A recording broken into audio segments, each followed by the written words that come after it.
Hello, people. It's your boy Usmaan back again with another show. We've got a very special guest on today. Benji, how are you doing? I'm the special guest. No, I'm good, bro. How you doing, man? I'm good. I'm good as always. Good. Obviously, a pleasure to have you on. We don't know where Joe is. He's had an absolute mare, but we're going to start the show. Must go on, and we've got a very special guest today. Manchester United fan, I'm allowed to say it. Rob Blanchette, how are you doing? I'm good, guys. Thanks a lot. How are you doing? We're good. We're good. Absolute pleasure having you on. As always, going to be talking all things Manchester United. Make sure you get your comments in the comment section. Make sure you drop a like. Subscribe to the channel. We're very close to 700.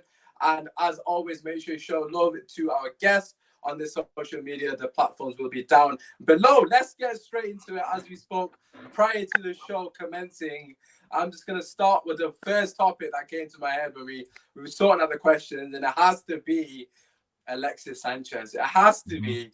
Obviously, Sanchez, for those of you that aren't aware, came out and was very vocal, probably the most vocal we've seen since he's left the club. For some reason, he didn't seem to speak when he was there, but obviously, who am I to judge? Sanchez coming out, again, I'm not quoting him exactly, but coming out roughly saying, after my first training session, I spoke to my agent and said, is it possible to leave? Which was to my amazement, because I thought after his piano playing he was really happy at the club, but obviously I was wrong. I was wrong, Rob. But what were your thoughts on these comments? For me personally, just before I pass it to you, it kind of emphasized the toxicity within the club for me. That was the first thing I initially thought. The fact that new players coming in and saying that instantly, it doesn't really bode well with me as a Manchester United fan in terms of how the dressing room environment was. What was your take on your comments, and were you slightly surprised in obviously what you said? Yeah, I wasn't completely surprised from what you said. I think we all had the vibe in terms of my job as a football journalist that Sanchez wasn't particularly happy from the beginning. But more than that, I think it was more of a case you said about the toxicity and about the football club itself and just generally the dressing room and how things were panning out under Mourinho. Year one was great, obviously, but I think for Sanchez, when he came in, he did look a bit lost, didn't he? I think that was something we could all say as United fans. You know, he had this guy who'd played for some of the biggest clubs in the world, done fantastically with Arsenal in the Premier League, top quality in terms of, everything that he produces. He came to United and couldn't do it for some reason or the other. So I think his admission as to how he felt at United in those early days was really telling. Yeah, and obviously, as you mentioned, he looked lost. Again, do you not think that comes down to not only the manager? Obviously, the manager is culpable for some part of that. Of course, if you haven't already seen All or Nothing, you've seen what Jose Mourinho is like. Even after his first day, he's a character to say the least. But isn't that also a sort of a picture in terms of the dressing room? Because obviously, we'll touch upon Ole shortly and what he's done in the dressing room. You hear a lot about the general consensus of the brotherhood of the dressing room, and that clearly wasn't there. Do you think that says a lot about the squad at the time as well, and the fact that they weren't all together? Yeah, I think it's also indicative of where Manchester United were at that time. If you think coming out of the Ferguson era, and then obviously having two managers in Moyes and Van Gaal, the recruitment around that time was awful in terms of what the board were doing in their strategy. They were looking for Galacticos or whatever you want to call them. That was Ed Woodward's strategy. Yeah. And Mourinho was a Galactico manager, and that was kind of how they viewed it. And Sanchez was a Galactico signing. And I just think more than anything that the players who were at the club and who experienced success under Fergie were just demoralised. And I think Sanchez walked into that situation not knowing what he was walking into. And I think what he said today, obviously, with his comments, I think he was quite clear in the fact that had he known what he'd known in that first or 2 days or so at United, he would have liked to have probably gone to Manchester City. Yeah, no, I think in terms of, as you've mentioned, if Sanchez knew what he knew prior to signing, he would have went to Manchester City. And that, for me, is the most damning thing. At the time of us getting Sanchez, I'm sure both you could probably echo the sentiment. I was absolutely over the moon signing Sanchez. I was so hyped. I genuinely thought for the first time, I know this is ridiculous because we've signed quality players in the past, but post-Fergie, I thought this was the first time under a winner like Mourinho that we might actually be challenging for the league or be up and around abouts. Did you ever get that sort sort of thought with that period, or was it just no? It's just another signing for us. Yeah, of course. I think when we signed Di Maria and Falcao, I was really excited that day. I worked on those transfers on that day when we were seeing what United were doing in those last couple of weeks of the transfer window. But I think what we've seen in the last year, and there's proof in the pudding here, is that it's not always about the big signing. It's about how you build your squad, the what you foster within that squad. You know, in terms of the commitment, in terms of the hunger. I talk about hunger all the time in my work, and you saw it around that period with Sanchez. There was a lack of hunger because the desire wasn't there in the squad, and there was a mix, obviously, of maybe younger players coming through, the likes of Rashford, and obviously young signings like Martial. But overall, Mourinho was doing what Mourinho does, and that is he wants experienced signings of players who are older and can, you know, one size fits all and go on a football pitch and play out his game. We saw that with Ibrahimovic. But it's not a great way to build a football club, and you've only got to look at what, say, Liverpool have done in the last 5 years under Klopp. You have to take it stage by stage. You know, it doesn't matter where you are in terms of where you think your build is. You have to make sure you're doing it position by position and slowly and methodically and get the right players in. And under Mourinho, that just didn't happen. Yeah, no, obviously you've spoken about the squad and the fact that, you know, we weren't signing the right sort of personnel. Of course, Ole has changed the DNA for me in terms of recruitment or the approach, so to speak. He's also embodied Manchester United as a club, as a legend himself. He knows what it means to be from United. Like he said, which we'll touch on, Thiago, the kind of quotes coming out saying he doesn't just want someone who's going to be there for the money. Like I said with Sanchez, he did actually mention the brotherhood wasn't there. Do you think Ole deserves a lot more credit for not only changing that atmosphere around the club, but also injecting that culture that we would associate with Manchester United? I feel like he doesn't get enough credit for actually doing that because, as Sanchez has alluded to, it was an absolute shambles really when he came in, to put it bluntly. Yeah, absolutely. I think that's really where Ole's success has come, is in the way that he's unified the dressing room, actually unified the whole football club. I think you've got to get something straight. First and foremost, you know, Ole isn't in the same bracket as, say, Pep and Jurgen Klopp. Two elite managers who have done incredibly well over their career, you know, repeated success, taking two of now England's biggest clubs onwards and forwards. With Ole, he's come to United because he knows the club. You know, he knows the atmosphere that needs to be built at Manchester United, and he has a unique insight as to the fact that he was a player and a coach under Sir Alex Ferguson. So it's a case of United trying to go back to the glory days, but actually building it from the bottom up again. And I think he deserves incredible credit. I know people talk about his tactics, and maybe he's not as savvy or as suave as maybe Pep. But ultimately, Manchester United are playing much better football. They're playing winning football. You know, they just went on that really big unbeaten run, obviously, and then obviously in the Europa League kind of fell at the final hurdle. But ultimately, it was about getting top four this year. And they came third when at one point they were kind of, 14th, 13th at one point. And that was the thing about, you said, the Mourinho programme, when they were talking about Tottenham and the league table kept popping up. And you kept seeing Man United in mid-table. And I kept going... Yeah, I kept going, yeah, it was that bad, wasn't it? But ultimately, I think for Ole, because he navigated those waters and kind of pushed the team forward and started to get victories, he absolutely deserves credit. And there's a lot of Manchester United fans who don't want to give it to him because they're either still very pro-Mourinho or anti-Glazer or a number of things, and don't see that Ole is the right person to take the club forward. But you can only really be judged on your last season. And I think this season was definitely a success. Absolutely. And that leads us on perfectly to you, Benji. Do you want to take over, mate, from board ambition? Obviously, Joe was meant to read these questions. Yeah. So Rob, obviously, you allude to the fact that Ole's done a decent job since obviously January till now, unbeaten and run. Do you feel like the Glazers showed a lack of ambition by not supporting him in the transfer market? Because you see how Chelsea's got like 6 players in. Man City are doing a lot of business, probably going to get Koulibaly over the next week or so. What do you think about the Bulls' lack of ambition this summer so far?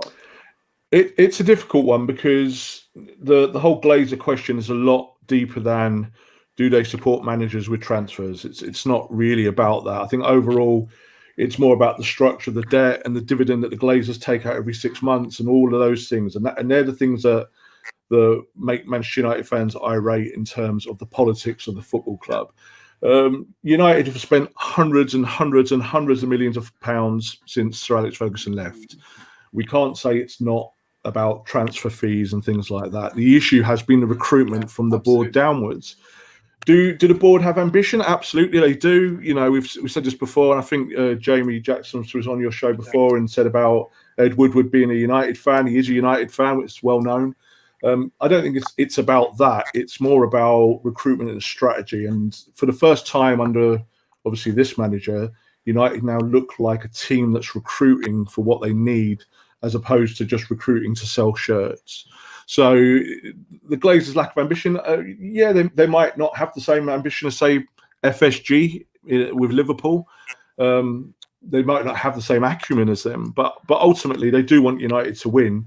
The transfer market is a funny game. You know, it kind of takes over, doesn't it, this time of year in between seasons. It's incorrect to say that Manchester United have not been busy in the transfer market simply because you haven't heard it on the news. So they have been. It's been a busy summer for them in terms of, or certainly in the post-season, of what they're trying to do. Chelsea were a lot more aggressive. Obviously, they had their transfer ban before. They also had multiple cash reserves waiting to sign these players going months back. So that's why they were able to do their deals a lot quicker. Right. And they got an incredible price for Werner, obviously with his release clause. Will we see United make more signings? I think we will before the season starts, and I think there'll probably be one or two big ones. Do you have any names that you feel like we're gonna get? Obviously, apart from Sancho, what other names do you think we're actually realistically looking at? I think ultimately the main target is Sancho. That's the bottom line. You know, I think the Van der Beek thing had been cooking for 6 months. Right.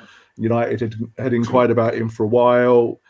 He was very much an Ole Gunnar Solskjaer target, someone that Ole wanted at the football club. And as I said, they're building position for position. I think when Nathan Ake went to Manchester City, that kind of closed that door in terms of Ole looking at him as a left-sided centre-back. United still do want a centre-back. I don't know if that's going to happen simply because of who's out there and who's available. But I think United, in terms of getting work done at this time, I think we'll see, obviously, Van der Beek's confirmed.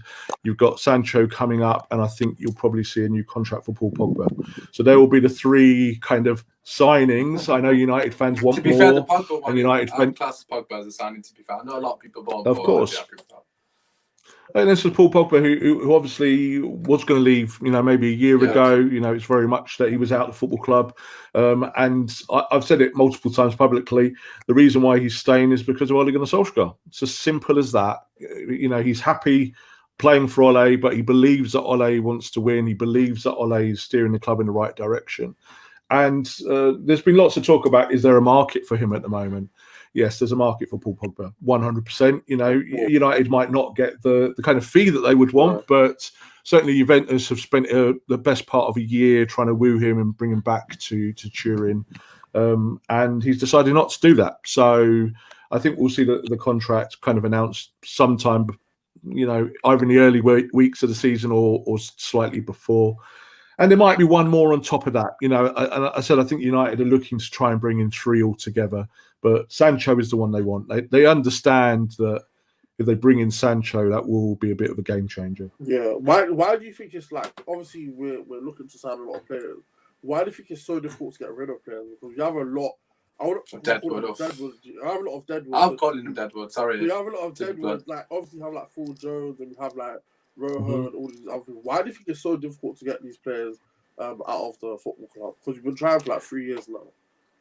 Football, like any business that's contractual, is really, really difficult to either move players on or even bring them into the football club. So you mentioned Phil Jones there, but he's kind of one of several players who are on really big deals at United. Much bigger deals than they would get, say, at a club. For instance, Phil Jones, you could see him going somewhere like Burnley or somewhere like that, or one of the promoted teams. He's not going to pick up that 120, 130,000 that he gets at United at those clubs. It's just not happening. So in terms of, you know, sitting tight, you know, you might get a player like Chris Smalling who's willing to chance his arm and go to Roma. And for him, that gamble paid off. You know, he went there and was kind of rated the best centre back in Italy at one point. You know, it was kind of an amazing kind of rise again out from the ashes for him. But he's now created his own market. You know, he can go to another club now and make those demands with wages. It's so difficult when you make promises to people in the sense of, you know, Lingard and Andreas both signed new deals really, really recently. If you're then trying to move them on, football clubs rightfully going to say, why do you want to move these players on? Why should we make bids? And if they do, they're obviously looking for value. It's happened to United throughout history that generally when a player leaves, even under Ferguson, United don't really get the full market value because of just the shape of it. Look at someone like Ruud van Nistelrooy going to Real Madrid. You know, this is not that the player's finished. It's just that that's the end of his life cycle at the club for whatever reason, and you're looking at moving him on. And that will be the case with the kind of deadwood, as you called it, in the squad, because you need to move them on to obviously free the wage bill up. And once you've freed the wage bill up, you can go and look for players to replace them. Yeah, I feel like we're waiting to sell before we have to sign. Do you feel like that's something as well? Because obviously, like you said, Phil Jones like 100,000, Rojo's 100,000, Lingard's like 120. Yeah. That's basically Jadon Sancho's wages sitting right there in a sense. Totally. So do you feel like, obviously, do you feel like it is going to be possible to move some of them on this summer, or do you feel like a lot of them? Yeah, it's not so much of the monopoly board of moving around the pieces. It's, you know, Manchester United have got the structure to bring a player in, sign them, sort the deal out, sort the wages out, and kind of live with it. It's difficult to, as you said, you can kind of add them all up and say, we'll move those 4 on and bring these 2 in. But it really does. The second Manchester United are interested in a player, that deal takes 10 times longer than other football clubs. Again, there's a simplicity around it. So when any of the kind of, I would call oil baron football clubs are involved, who have incredible cash reserves, they can go in straight away and they can click fingers and they can pay. And because they are multi-billionaires, you know, they have cash reserves that even Manchester United do not have. Whereas when United go in, I think if you look at, say, the last 2 deals with Bruno Fernandes and obviously Van der Beek, and even the one before that with Harry Maguire, they're all fairly protracted because, you know, you've got people banging on the door for money. As soon as they smell United are in town, they want the money. And this is what's happening with Jadon Sancho. It's not the player's fault. I don't think it's Dortmund's fault. It's just everyone else who kind of is part of that deal wants their slice of the pie. And United have had their fingers burnt over the last 5 or 6 years in deals, especially, as we just said there, obviously Alexis Sanchez, but also the Angel Di Maria deal, which was a disaster for United. And Ed Woodward and the board are very much aware that the PR disaster that is in bringing in the wrong players, it scares them. You know, there's no doubt about it. It scares them, and they have to make sure that every player that comes in is scouted correctly and vetted, and it takes time. So I know United fans don't like that answer. I get asked it all the time. We hear obviously bits in my job, obviously, of what's going on behind the scenes. United have been really busy. They've been really busy. They've had the targets. As you saw with Van der Beek, that was a kind of a long time to come to fruition. However, in the press, it might have only been about 10 days. So people think that's quick. You go, oh, it's been 10 days. But it's not been 10 days at all. It's been 6 months, and there was Real Madrid in the middle of that for Van der Beek and all sorts in terms of offers for him. You know, he's a highly sought-after player. And United did the business in the end. And I think they'll do the same with Sancho. It's just going to take time. It might go all the way to transfer deadline day. Yeah, just on Van der Beek, obviously you've already answered my next question, which was regarding Sancho. So hopefully, Man United fans, you've got the answer you're looking for regarding Jadon Sancho. Fingers crossed, of course, you're right. But I just want to ask you about Van der Beek, because there's been a lot of reports, in particular from rival fans. You know, a lot of journalists on social media, in particular TalkSport, again, I'm not going to name any names, saying why Manchester United signed Van der Beek, where does he fit in? Does this mean Paul Pogba is going to leave? X, Y, obviously I can go on. But what are your thoughts regarding the signing of Van der Beek, and in terms of his role within the team and the squad? Do you think it's a good signing? Where do you stand in general with that? I think it's potentially a world-class signing. So I think people... I've heard a lot of, obviously, you said there, obviously, in the media about talking about Van der Beek and why have United signed this player and whatnot. They've signed him because he's going to make them better. First and foremost, he's a winner, he's young, he's hungry, he knows what it means to play for a big club. He's been at Ajax since he was a kid. he absolutely understands what expectation means, and he understands the allure of these football clubs. You know, these big giants. He's come to Manchester United because he wants to win. You know, he's not coming for a wage. He'll get paid handsomely. But I think when you just said there, obviously, about people saying, "Oh, is it because Pogba's leaving?" and all of this. As I said, I think the new contract will sort that rumour out first and foremost. But ultimately, Van der Beek is coming to start, and I think United are going to find a way of starting all three of, you could say, their prime midfielders now, if you include Van der Beek in that. And it's more really about what system Ole decides to use moving forward. And I think you might see United playing 4-3-3 a lot more next season than maybe we have seen in the previous even 2, 3, 4 years. Going back to Mourinho, when we thought that they'd play, when they played 4-3-3 under Mourinho and it didn't work and he quickly changed it. You know, that's the system that he used to like to play at Chelsea, and it never worked at United because of the personnel. I think Ole would also quite like to play that, and I think if they can find a system where maybe Pogba sits as the 6, Fernandes goes as the 10, and then you find Van der Beek doing all the work in the middle and actually arriving in the box late, and the boy can finish. Yeah. Like, I can tell you this now, he can finish. When he's in that box, one touch, and he hits the target. Very rarely misses the target. Incredible stats in terms of his efficiency in and around the box. That's why United have bought him. You know, he's going to score goals. He won't, maybe not as many as Fernandes, but he will be that kind of link in between where maybe you could have hoped at one stage that Andreas or Lingard or someone like that would have provided those goals from the bench or in limited times. But I think they've gone all in with Van der Beek. The price they got him for is it's crazy. It's just so cheap. Yeah. You know, in this marketplace, it was a fantastic price. He's a player. I don't. You know, I put my neck on the block here for you guys. He's the kind of player that in a year's time he could be worth 60, 70, 80 million. I think he is that good. You know, I think the fact that he's maybe a bit unfashionable in terms of his image or status or whatever, playing in the Eredivisie, I think that's always a problem for a player when they're trying to take the next step. But he's got everything. He's got everything. He's got the attitude, and he's just got. You know, he wants to win trophies and he wants to prove himself, and that's all I want as a United fan. I want players coming in where that is the first prerequisite. You know, they're coming to play for that badge or for that shirt. And if we lose games off the back of that and they've done everything that they can to win, then we applaud them off the pitch and we'll live with that, and we'll go on to the next match. But it's not really been like that, has it? Been at United since Fergie left. It's been obviously a bit more of a roller coaster, and it's been a tough time. Yeah, we talked about players there like Di Maria and Falcao, and then you can kind of look at maybe the stopgap signings like a Schweinsteiger. But then you look at someone like like Schneider and stuff when they came into the club. These signings should have worked. It should have actually, to the plan.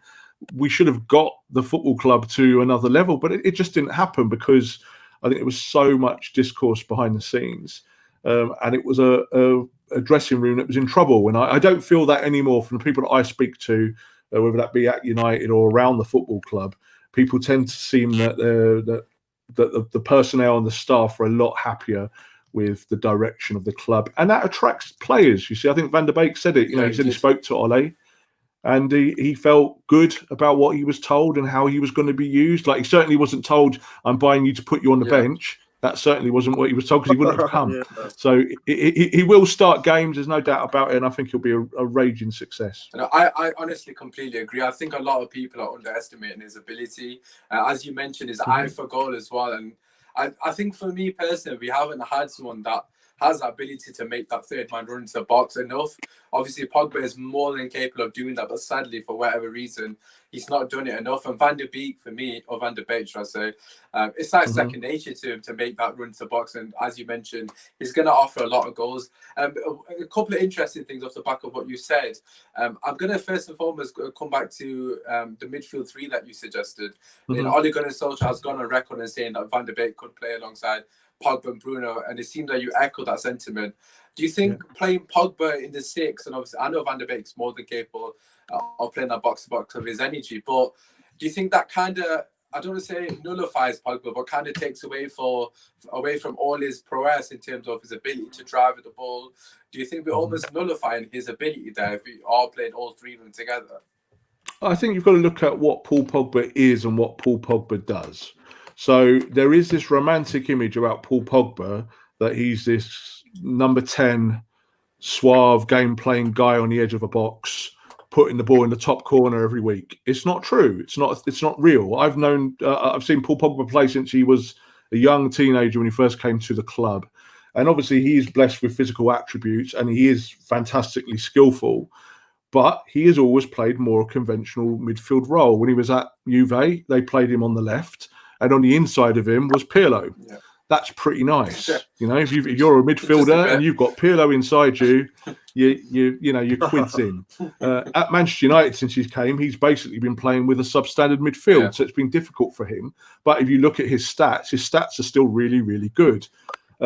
Is he a defensive midfielder? Absolutely not. Yeah. But I do believe that role of being a specialist defensive midfielder is something that is being consigned to history with the way that football clubs are playing now. Yeah. So United have got Matic. Matic can sit in front if they ever need it. But Pogba will be probably the deepest of the three when he plays with Van der Beek and when he plays with Fernandes. And that would be the correct position for him to play because that's where he plays. That's where he plays all the time. He does it, when France won the World Cup. Was he playing as a 10? No. That's just not what he played as. So people, I just think there's always a perception seems to be more important than facts in football sometimes. Yeah. And I love Paul Pogba. I think it's great. I'm happy that he's going to end up signing a contract with United and staying at the football club.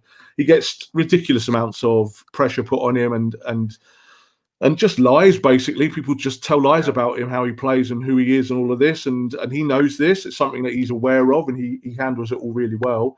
But he'll be happy playing as what you might call the number 6, though I think it won't be as steadfast as that. And I think that Van der Beek will also be playing a little bit deeper than maybe he does for Ajax, but he will be allowed to break. So we've talked about this Lampard comparison with Van der Beek, and they are very similar in their thought process.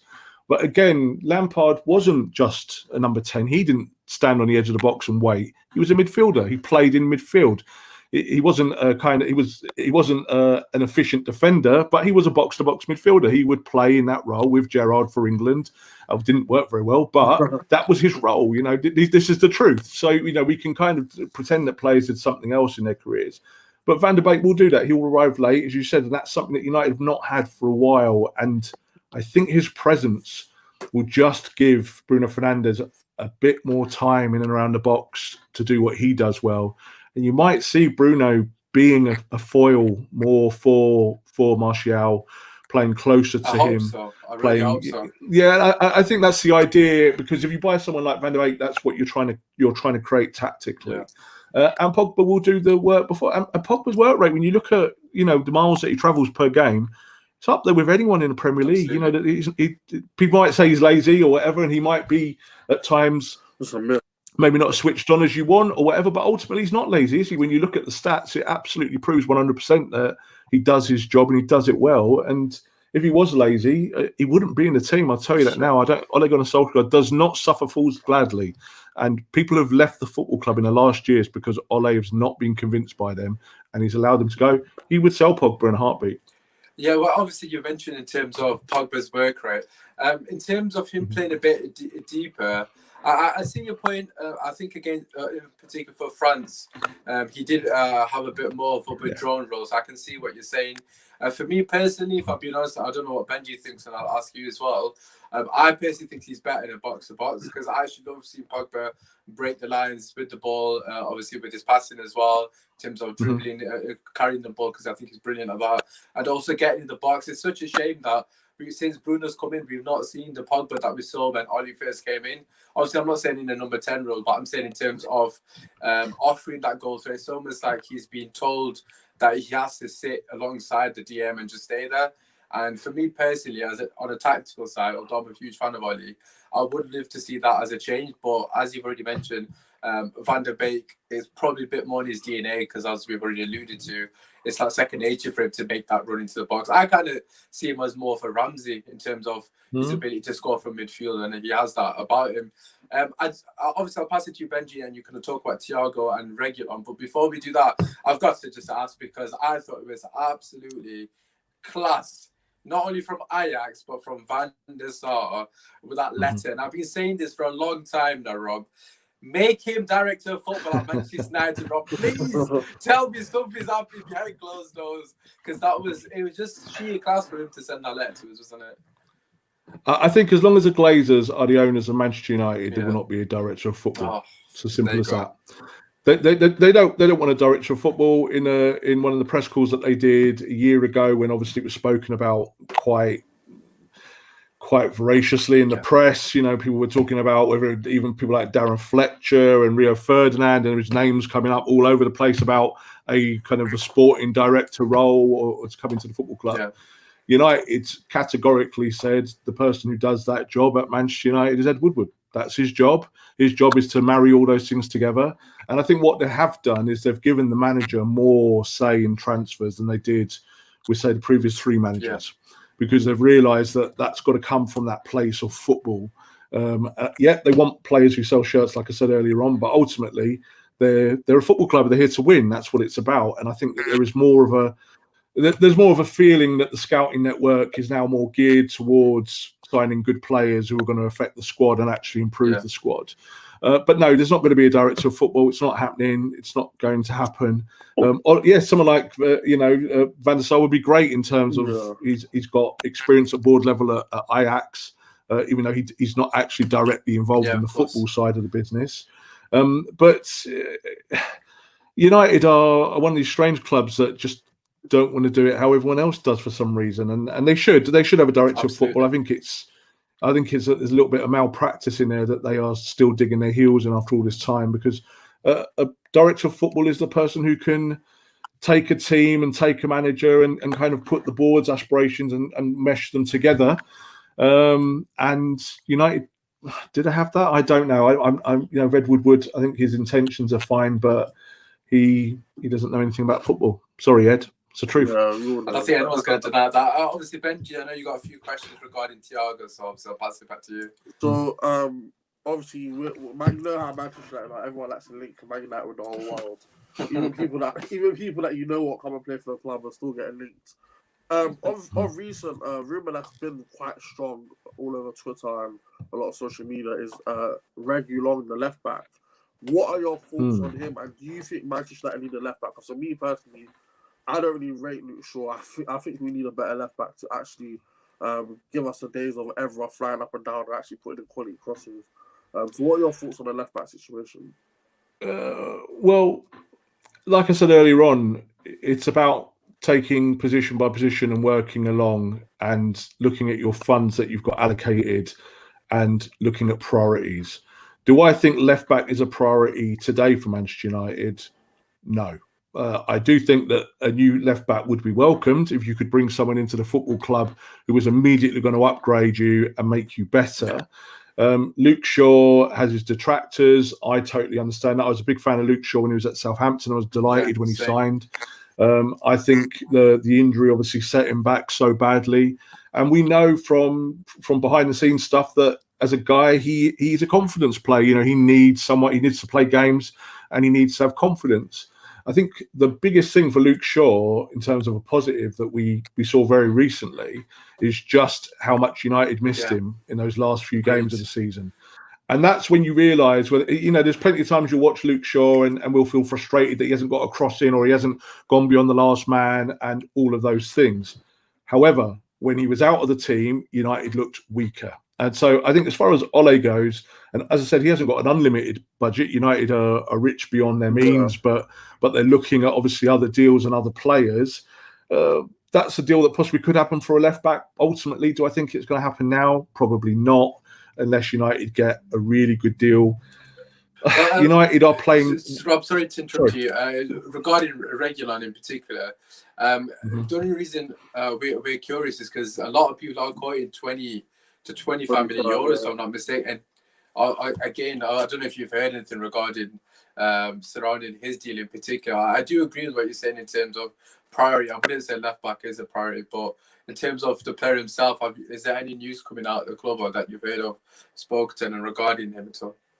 There's no direct news, but what I will say is this, is that even though 25 million sounds like value, etc., ultimately, if you've got big money invested in other players coming in or you're working on those deals and they're your priority, You can't then just go and buy a left back for 25 million because he suddenly pops up on the market. Just it doesn't happen. It's not real, and that becomes difficult for football clubs to again navigate. As I said, if you're Manchester City, you can go and exploit something because you have incredible funds to be able to do that. I think in terms of United, it is a staggered process. They've got Van der Beek now; they're happy with that. They've got a good price for him. They want Sancho. They want to get that over the line. That is the priority. Pogba, then obviously negotiations will be ongoing. That will be announced in due course. Can United add a left back? Maybe, but if you're saying that, what are you saying to Brandon Williams, who you've just given a new deal to? So he can play right back and play either side, obviously, but he's still at the club to offer coverage. He's going to be someone who's going to be in and out the team when there's injuries, and obviously if his form dictates it, he will start.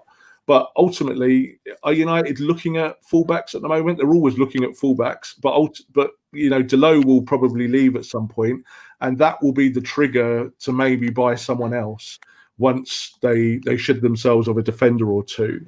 The deal that you've just mentioned, do I think that will happen? Not really.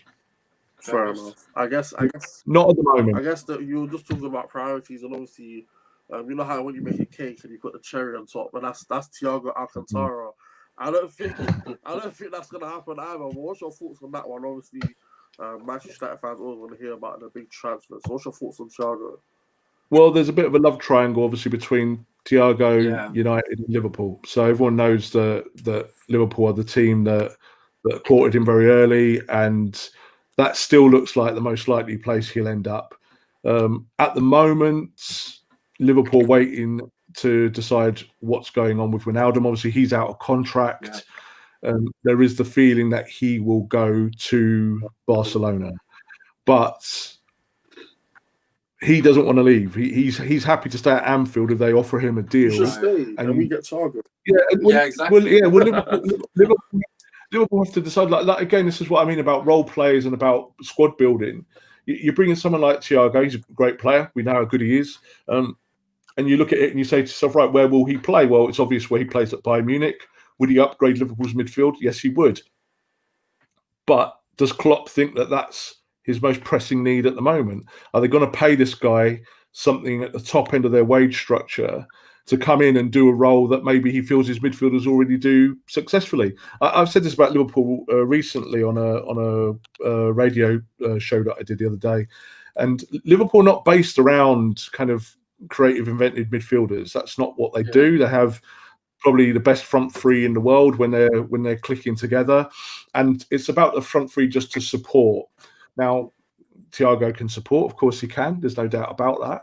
But I think you also have to have a certain kind of player in there who's willing to sacrifice maybe getting their own chances and maybe having the ball at the feet a bit longer to be able to do the work. And that Liverpool team does the work. It took Fabinho time to kind of settle down after he came from Monaco because he had to do the work. He had to learn of what he had to do in the Premier League. And obviously, over time, he became fantastic in terms of being a midfielder who can take the ball from deep and get the ball forward.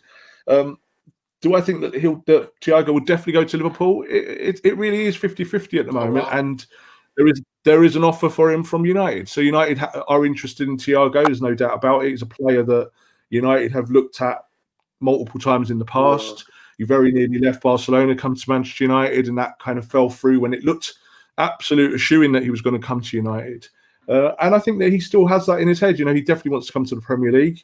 I don't think he'd see it as too much of a sidestep as if the Liverpool deal didn't come through. That Manchester United were knocking on his door, and that was his opportunity.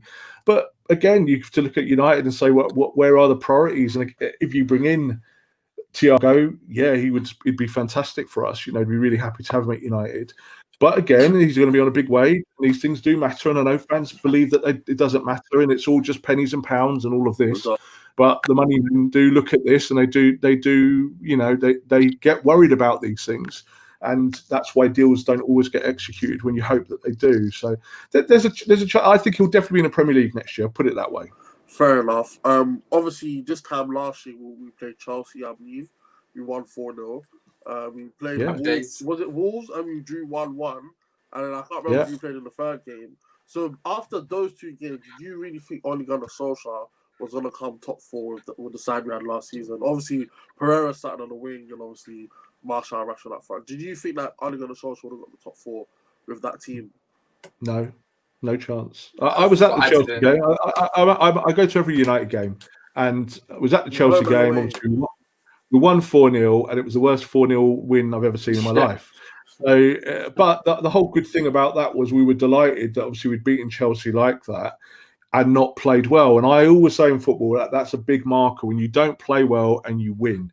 So you can say that about Liverpool. 2 years ago when they lost the title to City by 1 point, they were sensational. And I think last year they were not as good. Great. And they romped the title because they go and beat teams when they don't play well. I think when I was covering Liverpool last season, first 13 or 14 games, they didn't have a clean sheet. So it's about managing your expectations through what you have. And I think with United at the start of the season, top 4 was the best that they could hope for.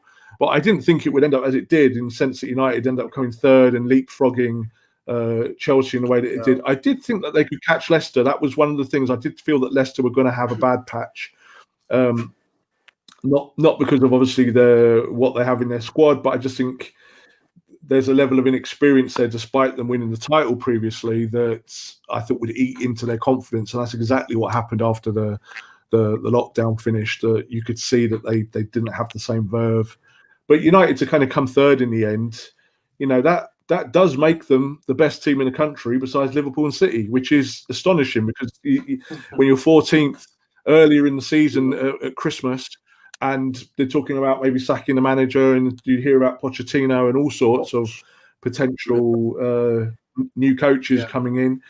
It wasn't a place where United were. So in the end, no, I didn't think it would happen, but very pleased that it did, and I think it was well deserved in the end. Speaking about people like Pochettino and stuff, how obviously there's a lot of top coaches that do not have a job. I'm not too sure what's going to happen with Thomas Tuchel at PSG as well. Do you feel like Ole's going to be under immense pressure this season with the amount of players we're getting and with the amount of coaches that are circling around it like sharks? Because a lot of people want that Man United job. I think obviously there's 5 jobs that every manager would want: Barcelona, Real Madrid, Man United, Bayern Munich, and probably Juventus. Do you feel like Ole's under extreme pressure this season? Of course, and that's the only way it should be. This is Manchester United. It's about building this football club to kind of go back to where it once was. We can't pretend that, as much as we all love United as United fans, that the club is in the same place where it was 10 years ago. It's just not true. Ole is always under pressure. If he loses the first 5 games of the season, people were saying that they want him sacked. It's just simple as that. And you have to live with that. That's the pressure that you have at Manchester United. Look, I can remember under Fergie, you'd lose 1 game and it would be a crisis, and that was with the greatest manager in the history of the game. So none of these things surprise me. And obviously, you get the Twitter reaction and the social media reaction. General is over the top and toxic and crazy, and all sorts of agendas at play from fans, whoever they love, in terms of who should be the coach or who was the coach and things like that. But I think for Ole, he just has to keep proving that he's building and building and building till he gets to a point where success is like the next step. And you just said about the purchasing. I think if you take it back from, say, Maguire, obviously Harry Maguire is not the most popular Manchester United player. I was about to say, not most popular at the moment. But what you could say is obviously Manchester United have had a much better defence since he arrived at the football club. That is a statistical fact. Bruno Fernandes has come in, has been sensational, changed the whole kind of ethos of the football club in terms of where the direction is of the team. Van der Beek, if you bring in Sancho, it's suddenly a team that looks like it will compete. You've only got to beat the team you play every week. You don't have to beat Manchester City every week. You don't have to beat Liverpool every week. You have to go to Burnley and get points. You have to see those teams that have been promoted, and you have to go there, and they're going to come at you, and you've got to go and get points. That's how you win the title. You don't win the title by being, the most beautiful or the most structured every time. But I do think that Ole is playing a brand of football which is synonymous with the football club. That's what we want, and we demanded it after Mourinho. I was one of those guys who wrote in favour of Mourinho and was very much pro him being the manager of the football club, and he proved me wrong. Yes. You know, so I think with Ole, again, I wasn't too hot on Ole definitely getting the job because of his CV or whatnot. I'm really happy with what I've seen, you know, in terms of the players coming in, the players going out, and the actual quality of the football. I think that it feels like there is kind of hope burning somewhere there, that trophies are somewhere around the corner. But there's still lots of work to do, and players to bring in and out. You know, I just think United will carry on trying to complete their business before the start of the season. October 5th is the deadline. I think that last week's going to be really busy across the league. I think it's going to be a hectic deadline there because people are all the football clubs are trying to exploit the COVID situation. Manchester United are absolutely one of those clubs. One of the reasons why they didn't do what Chelsea did is because they want better deals, and I think that's probably the correct way to do your business. You know, whether the fans like it or not. You know, I know fans don't like it. I've heard people say, "Oh, but they should be in pre-season doing this, doing that." Doesn't really work like that. You know, if you bring a player in, of course you'd like him in early. There's no two ways about that. However, if you're paying Jadon Sancho an incredible amount of money, why pay it when he's sat there in your pre-season? It doesn't make sense. They're looking at the whole wage structure.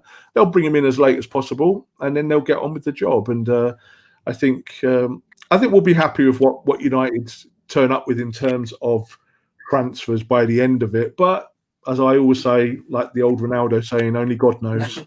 And it's true, you know, it's like you just don't know Manchester United. If they can't pull the deal, get someone over the line, they tend not to panic, but they tend not to go after players that they haven't scouted now. Whereas once upon a time, that's exactly what they did. You know, they got offered Falcao on the last day. They were like, yes, please, let's bring him to the football club. And then they realise, obviously, that his knee shot or something like that, and he can't play.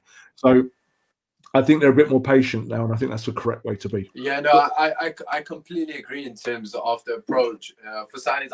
You mentioned that Ole has more influence in identifying players, and I think that's something we've definitely benefited from.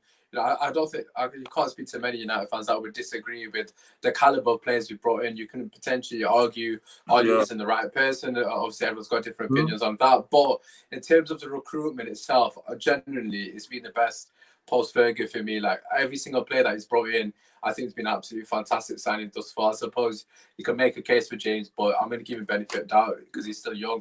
The last question we wanted to ask you, Rob, or the last sort of series of questions, should I say, is your expectations going into the season. Of course, you alluded to the fact that, you know, if we get Sancho, that you're confident we'll get him. The squad's looking very healthy. We've got a lot of quality, especially in the front six, so to speak. We're very blessed in terms of we've got a lot of options as well. What are your expectations for this season from Ole, and in terms of sort of league position, or what do you think would equate to a successful season, so to speak? I think you have to be a realist. You know, I think that's the most important thing. And I think the top four is still the aim. You know, I know that makes us maybe a little bit Arsenal-like in the years gone by. We'd take the mickey out of Arsenal and say, you know, you only want to get in the top four, and that's you winning a trophy. But you still got to remember, United are behind City and Liverpool as it stands. That is where we are. That's the reality of the situation. And as I said, I think third was an incredible feat this year. You know, you don't go singing and dancing about it, but it was where the club wants to be in terms of being closer. I don't think you can expect more than that at the moment. You know, if you bring in Sancho, if you bring in a centre-back eventually, if you kind of upgrade the key positions, and on top of that, you see someone like Mason Greenwood kick on, as we all expect. You see Martial maintain that form as a number 9, and maybe obviously Rashford's form improves after recovering from his injury. Yeah, you should be wanting to win every game every week, and you should be able to do it comfortably, and that means you rack up points, and that means you go up the table. People obviously use the Chelsea example as players that they've bought. It's going to take them time to gel that team. It's not fantasy football. You can't just pick 8 players out of the hat and just think it works immediately. It doesn't work like that. That's not sport. It doesn't work in those ways at the top end of the game. So I'm happy with the way that they're building. I would like to see Sancho in a United shirt. I think that's the next tick. I'd like to see Pogba sign his deal. And then I think you can then start and look at what is the next thing. You've got to remember, right? It was only 6 months ago that most Man United fans would have said United must go and buy a striker. Yeah, go and buy number 9. Go and buy number 9. We need a number 9, someone who can score. Well, we've got that in Martial now. Yeah. You know, he's proved me wrong. I didn't think he could be a number 9 over time. I thought he was a wide player who can play in between the lines and obviously with his pace and with his trickery. But he's a bona fide number 9 now. So if United had gone and spent 50 million on a number 9, 50 million down the drain, isn't it, Rob? Roughly, yeah, 50 fans would be happy with it because fans only want transfers and that's what turns them on.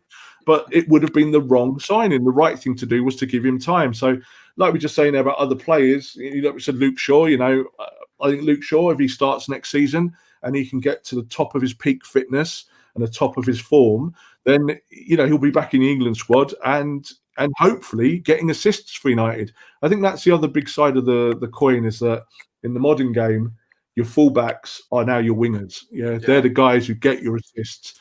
I wrote a piece about this about 5 years ago and was completely slated for it. And people were like, what's this about fullbacks becoming wingers? It's not true. Your wingers get you your assists. But the whole idea is that you need fullbacks who can bomb on and can overlap and get the ball into the box, but do it with quality. Do it like Trent Alexander-Arnold. Yeah, if you do it like that and do it like Robertson, you're going to get 20 assists a season.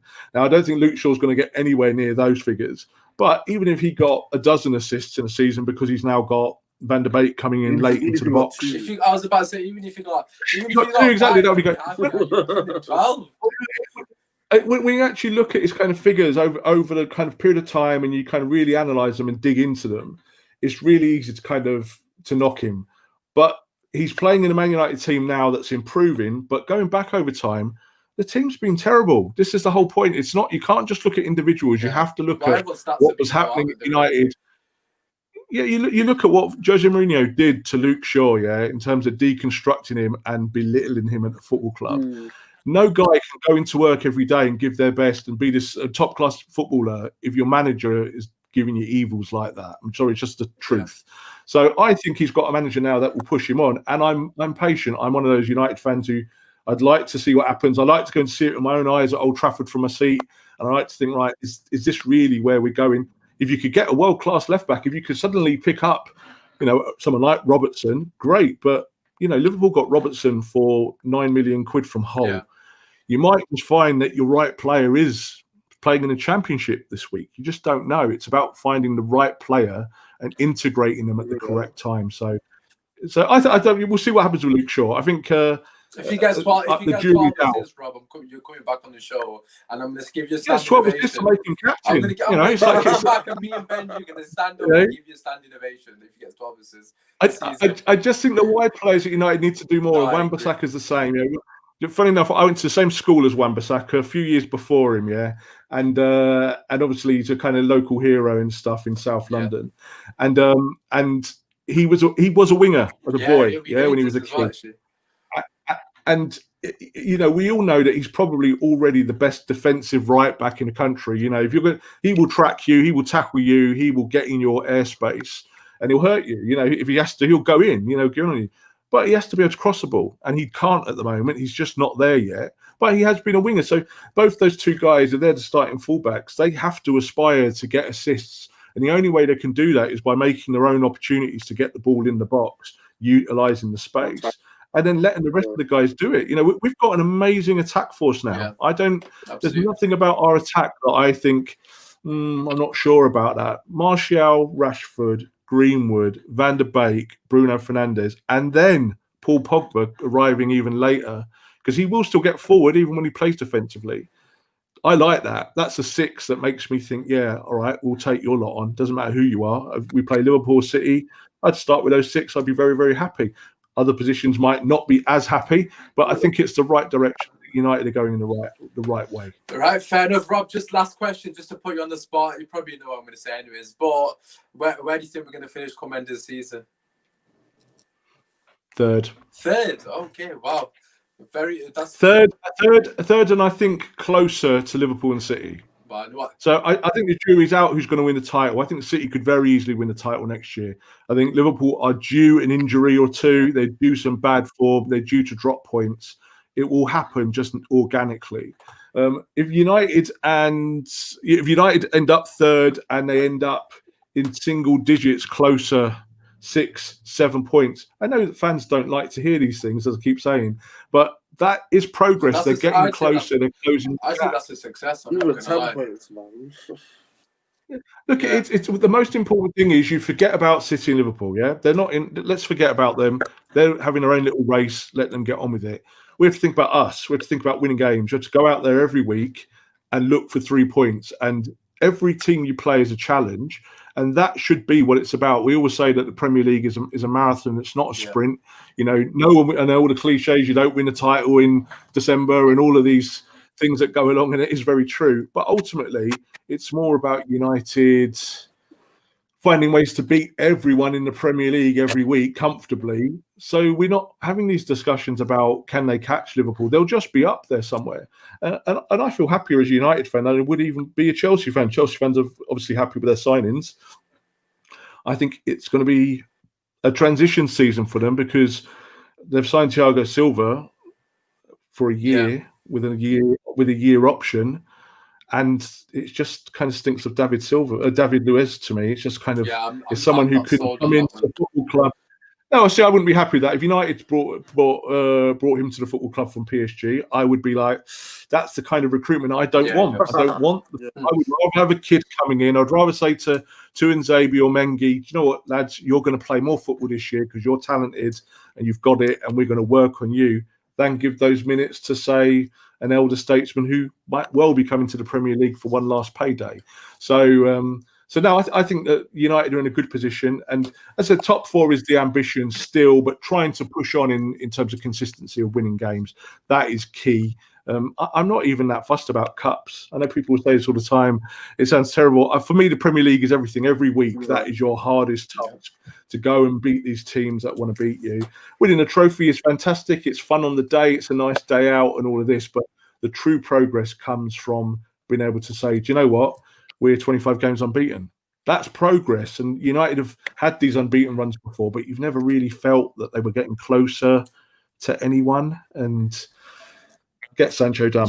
That's the whole thing. Get Sancho done, then do the next piece and just take one piece at a time. I'd like to see United maybe bringing a centre-back. Obviously, we saw the speculation recently, and I said that a centre-back wasn't on United's immediate wish list, even though they are. They were looking at Upamecano and they were looking at him, and he's someone I think they might go back and revisit next summer. But I think you'll find, hopefully. But again, if he has 12 months where he doesn't impress as much, he's got a release clause anyway. It might be they'd suddenly have another target. Like I said to you a minute ago, fans wanted a striker for 50 million going back 6 months ago. Now we're not even talking about that. That's finished. So I don't think Lindelof's the answer. I certainly don't think that. I think he's a problem at the football club in terms of his consistency. But I think United need to find Maguire the correct partner. And I'm hot on Mengi. I love Mengi. I think he'll go out on loan. But wow, what a player! I don't know how much you've seen of him. I've seen enough. I love him. I think he's brilliant. Very highly of him. So hopefully, do you think just obviously to finish, do you think he should go for a loan? Because that's something that hopefully Chong will benefit massively, because he's obviously going to Werder Bremen, hasn't it? I always think it's better than sitting on the bench and not playing. Agreed. So, I think Nzabi came back from Villa after a really good season, a good couple of seasons at Villa. And, he played obviously early in the campaign, but then got injured, and that was his problem in terms of being able fit enough to actually play. As far as Mengi goes, he's 18. He's captain, obviously, of the youths. And he has got all of this incredible talent. He's blessed with all the kind of physical attributes that he needs, but he's a technical defender who can read the game, and boy, can he run with the ball. And you look at that as someone coming out from centre-back, he needs to go and hone that craft somewhere else. So I would like to see him go and play for a top championship team, where he is an important cog in maybe in a playoff side. And go and get 50 games, because that's what it's about. You see, that's why Mason Mount was able to play for Chelsea last year, because he bounced from that period of being with Derby and playing all of those games. And he in his head, he was a first teamer then, you see, already, you know, so he'd stepped in the Chelsea team, and he obviously played almost every other week for Lampard because he'd already got that in his head. That's what's important for Mengi. He's got to start playing games sooner rather than later. But I consider him a defensive Mason Greenwood. I put him at that highly. I think he could be a generational type player for United. I think he's got a hell of. I've ruined his career now. You've given him the Greenwood side of approval there. No, but the whole thing with Greenwood was that when we talk about Greenwood when he was 16, people used to laugh at us. You talk about, say, Greenwood's a generational striker and forward, and people go, "What? He's too small. He's too young. He's too young. It won't happen." You know, oh, we've seen it all before. You know, James Wilson, etc. No, Mason Greenwood has been special for a long time. And I look at Mengi, he came to the club a bit later and obviously has worked his way through the system. There's just something about him. He's a leader, 18. I haven't seen many 18-year-olds who can communicate and dominate. And I said the other day on Twitter, he is a mixture between Rio and Nemanja. He's got the best bits of it, really. He's got the best bits of both, you see.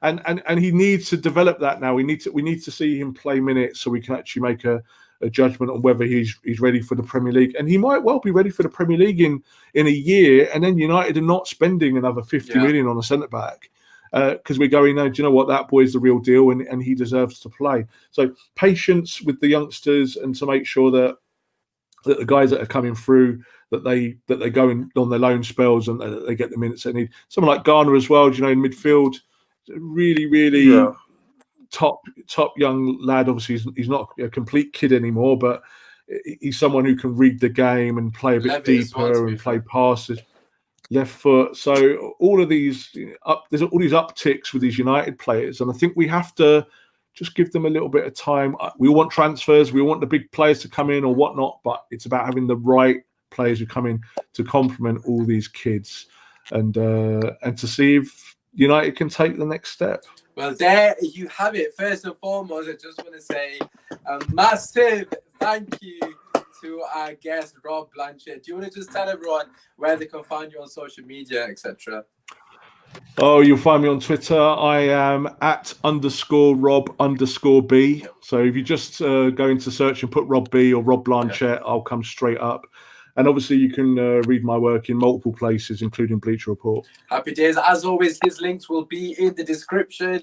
As I've said from the start, I'm a huge fan, so I do really appreciate your time. I just want to say also thank you to Benji as well. Again, his social media will be in the description. We don't know where Joe is. So please feel free to give him abuse in the comments. We're all for that. As always, drop a like, subscribe to the channel. It's been your host, Usmaan Akhtar. Thank you very much for your time, and we'll catch you on the next one. Peace. Cheers, guys.